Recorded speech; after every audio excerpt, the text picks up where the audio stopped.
Bonjour à tous, bienvenue sur ma chaîne vidéo Dan Pistolo. Oui, non, en fait non, ce que vous voyez à l'image présentement, ce ne sera pas le déballage qu'architecte du Royaume de l'Ouest.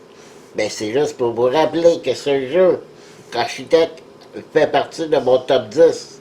Alors, où va se situer maintenant, et je tasse ça là, où va se situer maintenant Paladin du Royaume de l'Ouest, le nouveau jeu de Sean Phillips et de S.J. McDonald, sur le même qu'ils ont offert architecte que j'adore, mais je crois que lui va me plaire autant.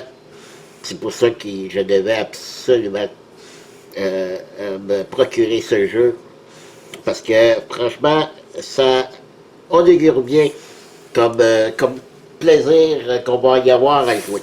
Surtout qu'un excellent mode solo, bien sûr, vous connaissez, mais vraiment très différent comme solo comparé à Architect.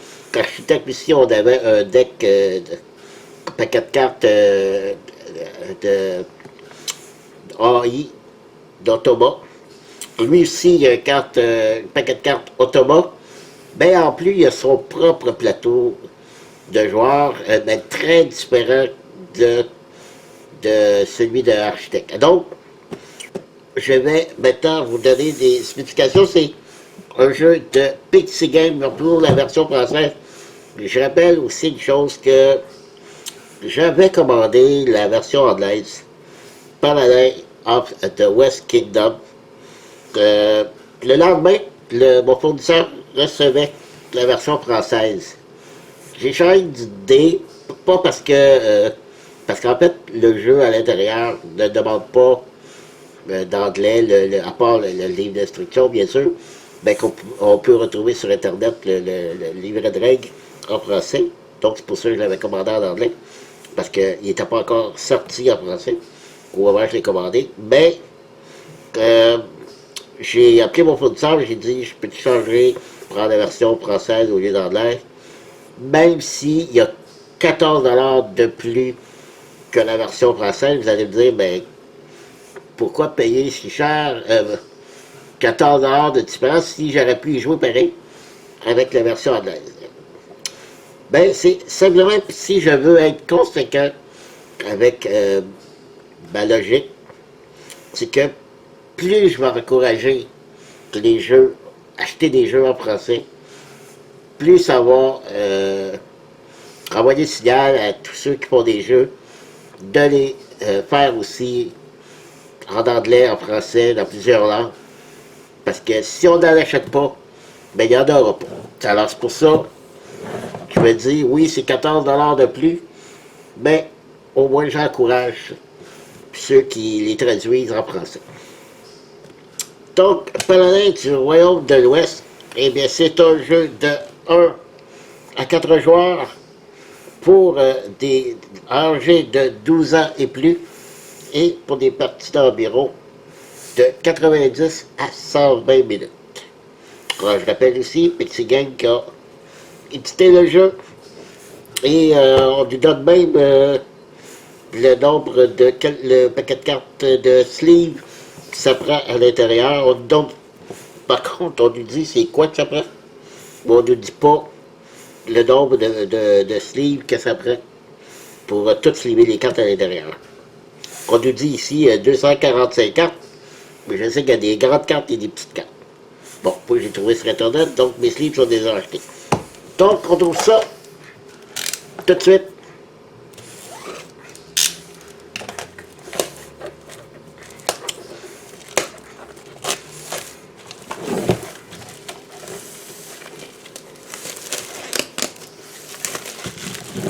Et la boîte, tout comme son prédécesseur, Architect, la boîte a un très très beau fini, protecteur. On sent comme les rayures dessus, carton, la boîte très épais, donc très solide. C'est vraiment très très bonne qualité. On y va tout de suite. avec le livre de règles. Un jeu pas très compliqué, un peu comme Architecte, c'était pas tellement compliqué. Donc on a des cartes de paladin, villageois, envahisseur, qu'on retrouve même les cartes depth, pareil comme dans le jeu Architecte. On a beaucoup de jetons en bois. Donc ici, c'est ce que j'aime, ce sont les plateaux de joueurs. C'est sur les plateaux de joueurs qu'on fait nos actions. Alors, ça c'est une nouveauté là, comparé à Architecte, j'adore ça. Ça c'est les plateaux de jeu, il y en a deux, vous allez voir. Bon exemple, l'écriture est superbe, bien illustrée. C'est pas de petite écriture, c'est écrit en gros. OK. Et à la fin, le mode solo mis en place. Ça, c'est le plateau du joueur solo, carrément différent de nos plateaux à nous. Puis, donc, c'est un livret de 36 pages.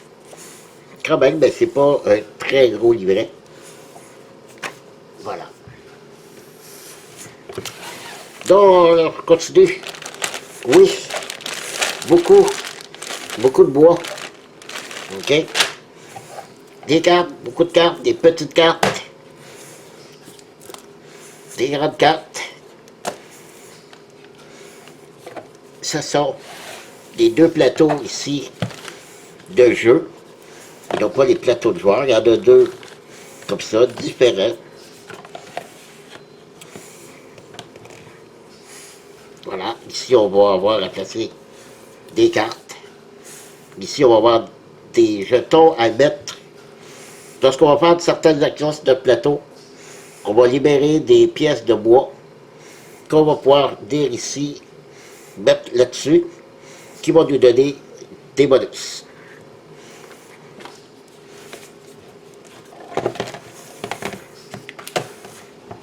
Il y en a avec les pièces de bois.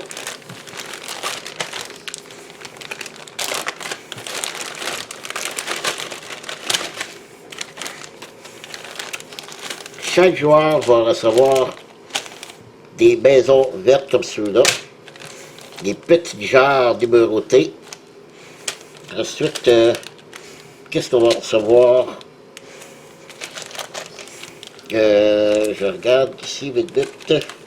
Ici, les jetons noirs. Ça, c'est tous les petits ouvriers de différentes couleurs.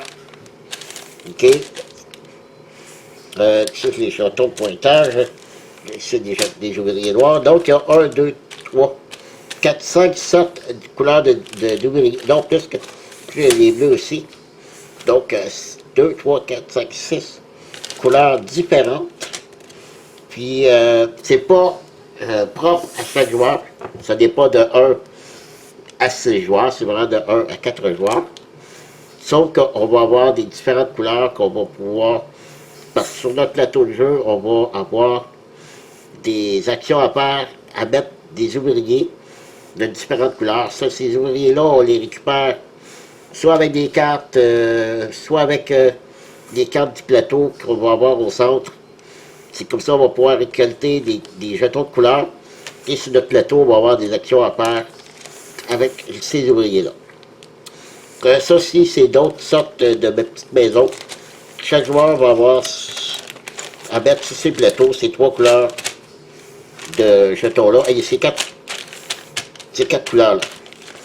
Donc, on va ouvrir. On va vous montrer chacun. Ça, on dirait une petite... comment on les appelle? Les bâtiments des fermes. Ici, c'est vraiment une petite maison. Ça, ici, c'est les genres. Ou des remparts, je ne sais pas trop. Je sais qu'ils sont numérotés. Ici, on a le numéro 3. C'est numéroté de 1 à... Je vais voir sur le plateau de joueurs tantôt. Je pourrais regarder dans le livre de règles immédiatement. Je vais vous dire ça tout de suite. C'est numéroté de... Ok, je l'ai ici. De 0 à 9. Donc, de 0 à 9. Donc, on a 10 jetons pour chacun des joueurs.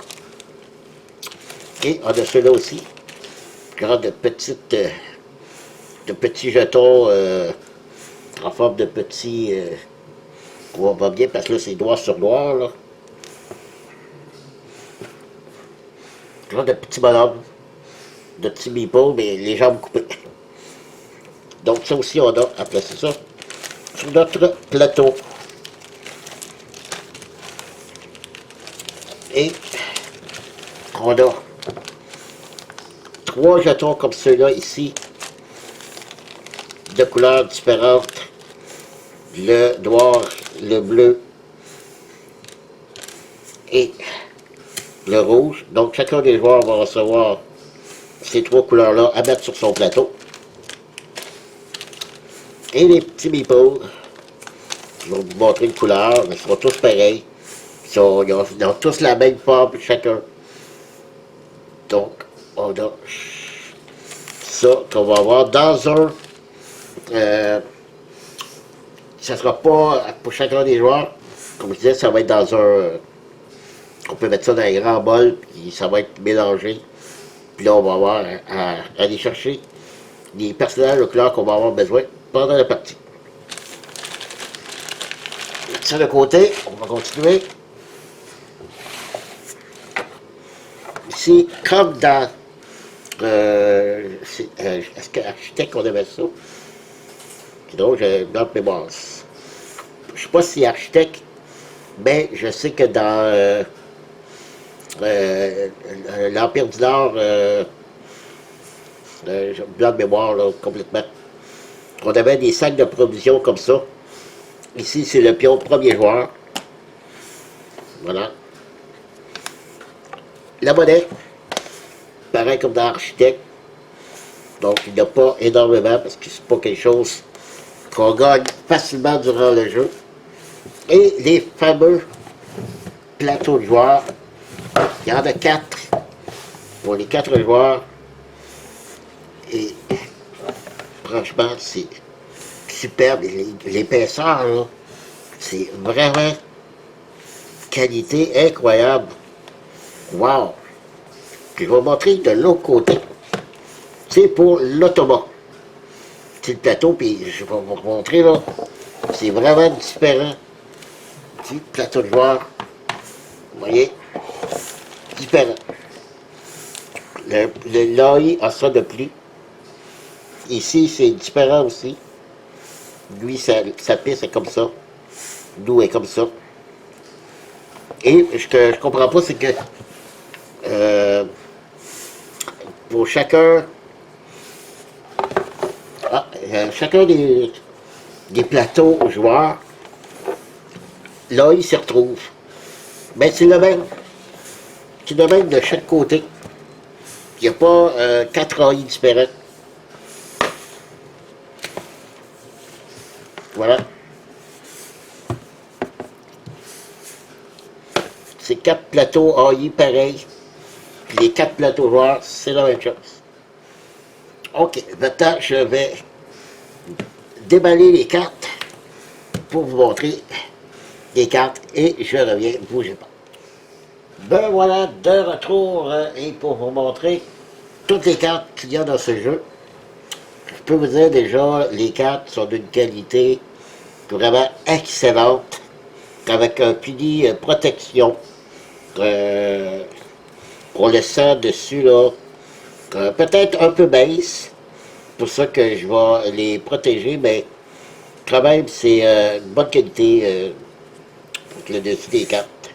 Ici on a les cartes, je vais voir mon petit livre de règles, les cartes de rempart. Lorsqu'on va acquérir ces cartes-là, on met ça dans le haut de notre plateau.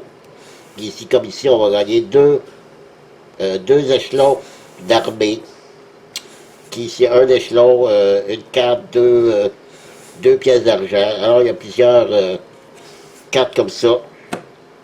Nos fameuses cartes dettes, que si on ne rembourse pas, on perd 3 points de victoire. Si on rembourse, ça va nous donner 1 point de victoire. Ici, c'est les cartes taverne, je crois. Je vérifie, oui, les cartes taverne. Au début de chaque manche, selon le nombre de joueurs, on va avoir des cartes qui vont être retournées. Et chacun des joueurs va piger, choisir une carte. Et c'est comme ça qu'on va gagner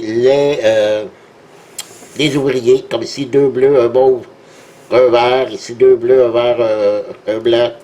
Et c'est comme ça qu'on va avoir nos ouvriers en début de manche. Plus, je vais vous montrer tantôt, les cartes de joueurs aussi, on en gagne. Minimum, on a 6 ouvriers en début de chaque partie, en début de chaque manche.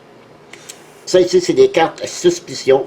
Aussitôt qu'on récolte un ouvrier mauve, ok, on a une carte suspicion qui nous donne des pièces de monnaie. Ben, il y en a qui n'en donnent pas. Ici, il n'y en donne pas. Ici, 1. Et le maximum, c'est 2. Et ces cartes suspicion-là, si on en a trop à la fin de la partie, je me souviens plus exactement pourquoi il ne faut pas en avoir à la fin, mais c'est pas très très bon. Ça, c'est le deck de cartes, paquet de cartes de l'automa, où il va faire ses actions. OK? Ici, ce sont les cartes de faveur du roi. C'est des genres d'objectifs qu'on doit accomplir pour la fin de la partie, qui va nous donner aussi des points de victoire. Parce que si je vous mets ici le plateau, vous voyez ici 4 points de victoire, 6, excusez là, 4 points, 6 points, 8 points. Donc les cartes rouges comme ça, c'est eux qui vont aller ici. Les vertes, c'est une autre chose qu'on va devoir accomplir. Je ne me souviens pas comment. J'ai pas tout en mémoire en ce moment. Mais c'est comme ça.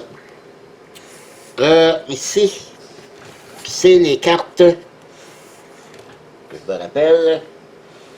Les cartes envahisseurs. C'est bien ça? Oui, les cartes envahisseurs, c'est des cartes où on va devoir affronter en combat. OK? Et lorsqu'on les acquiert, on va gagner ça ici et on va avoir des bonus de fin de partie. C'est toutes des cartes de fin de partie où ce que si j'ai j'ai réussi à placer 2 maisons comme ça, ben, je gagne 1 point de victoire par paire de 2 maisons. Comme ça, et c'est comme ça pour toutes les cartes. Donc, c'est comme ça qu'on les a. Ici, c'est les cartes de chacun des joueurs. Il y a 48 cartes. Chacun des 4 joueurs va avoir 12 cartes. Et à chaque manche, on va choisir, puis j'ai 3 cartes, en choisir une, en déposer une sur notre paquet, puis l'autre en dessous de notre paquet. Et c'est avec ça aussi que durant toute la manche, on va avoir un petit bénéfice ici, et nous donner les 2 ouvriers qu'il y a ici. Donc, ces 2-là, plus les 4 autres de la petite carte que je vous ai montré tantôt, celui-là ici, okay, ben, ça nous fait 6 ouvriers pour chacun des manches. Ben, on en gagne d'autres. Sur le plateau, on va débloquer des ouvriers aussi. Donc, c'est de cette façon.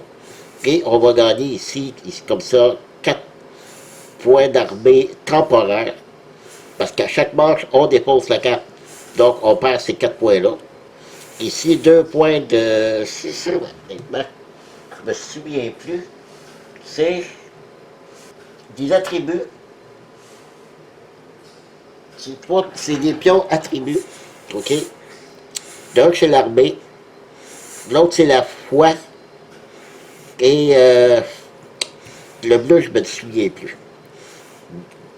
Ça, c'est lorsqu'on va avoir à faire des actions ici, sur ce plateau-là. Donc, ça, c'est les cartes des joueurs. Et les cartes ici, c'est des cartes de... J'ai changé de page. Des cartes de villageois. Là aussi, on acquiert ces cartes-là. On gagne ça ici et durant la partie, on peut avoir toutes ces actions-là. Ceux-là, ces cartes-là, ce ne sont pas des cartes temporaires. On les a pour le reste de la manche, de la partie. Voilà. Ben, ça fait le tour des cartes. Je voulais juste montrer un petit quelque chose avant de terminer tout ça. Dans le jeu, j'ai trouvé qu'il y avait un genre de petit côté de site. Vous connaissez le jeu Site? Si je ici, j'ai ici les petites maisons vertes. Bon, tous ici. OK? Bon, je ne les placerai pas toutes, là. Mais on remplit tout ça ici. OK? Donc, lorsque je vais faire l'action, il faut que je mette 2 ouvriers ici de n'importe couleur, payer 4 pièces d'argent, et je libère la première maison. Ici, on voit, ça me donne un ouvrier blanc. La petite maison, qu'est-ce que je fais avec? Ben, ici, il y a des carrés en pointillés que je viens cacher ici. Donc, l'action ici me coûterait généralement 3 ouvriers. Mais en mettant ça ici, maintenant, ça m'en coûte que 2. J'ai encore de la place pour mettre une autre petite maison aussi. Donc, chaque fois, je viendrai ici. Si j'ai 2 maisons ici, ça me coûte qu'un ouvrier noir pour faire l'action. C'est pour ça que je disais que ça me faisait penser un peu à Site. Pour ceux qui connaissent ça, vous savez les petits cubes qu'on peut enlever, puis placer en bas du plateau. Donc, ça libère en haut, qui nous donne un bonus.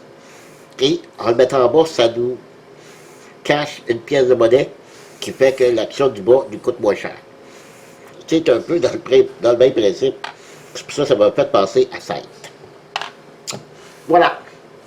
Ben, je crois que j'ai fait le tour, honnêtement, et je peux vous dire une chose, c'est que présentement, mon excitation pour y jouer, là, est vraiment très élevée. Là, je vais tout dépuncher ça, sleever mes cartes, parce que j'ai déjà toutes mes sleeves, et je vais me préparer à jouer une partie, oh, que j'ai hâte. J'ai très, très hâte. Je vais sûrement vous en parler dans une vidéo. D'ailleurs, je vais faire une vidéo pour à peu près tous les jeux que j'ai déballés. Peut-être pas toutes, là, mais les 4-5 dernières vidéos que j'ai déballées ou que j'ai pas fait de vidéos, des vidéos règles ou des vidéos de partie. Je vais quand même faire une vidéo pour vous donner mon appréciation de tous ces jeux-là. Parce que je sais que vous demandez souvent que je vous fasse une partie. Ben, ma logistique ici est un peu compliquée. Surtout si c'est des jeux qui prennent beaucoup de place. Des fois, il faut que je me mette sur 2 tables différentes pour pouvoir placer tous mes pièces, tous les plateaux, tout ça. Donc, filmer ça, pour moi, c'est plus compliqué. Mais par contre, je vais vous donner mon opinion sur plusieurs jeux que j'ai déballés dernièrement. Donc, voilà. Merci d'avoir été là. Merci beaucoup. Puis, comme d'habitude, ben, je vous dis à la prochaine. Bye bye!